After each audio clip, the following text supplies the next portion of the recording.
poco de sentimientos encontrados, porque en realidad si nos preguntaban a nosotros hubiéramos querido que culmine el campeonato, pero sabemos que la selección, ante todo lo más importante en este país, para los jugadores, para los cuerpos técnicos, para los equipos, nos sentimos orgullosos y sumamente contentos por la posibilidad que se le da a ellos. Nosotros sabíamos que ellos lo estaban buscando desde que salieron, que querían una revancha porque ya lo habíamos hablado y bueno, por suerte se les dio.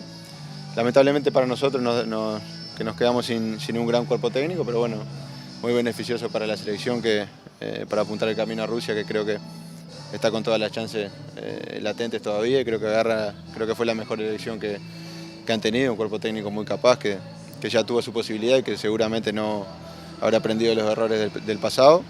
Y en cuanto al partido de fin de semana, queremos volver a la senda del triunfo, queremos volver a ganar, que lo importante es no perder pisada con los de arriba. Si se puede recuperar la punta este fin de semana, mejor, y bueno, después a partir del sábado o del lunes ya comenzar con el cuerpo técnico nuevo, que todavía no sabemos quién vendrá, pero bueno, tenemos que recibirlo de la mejor manera para que se puedan adaptar a nosotros muy rápido. ¿La idea es repetir o mejorar lo que se hizo ante Cerro Palau? Sí, hay que mejorar.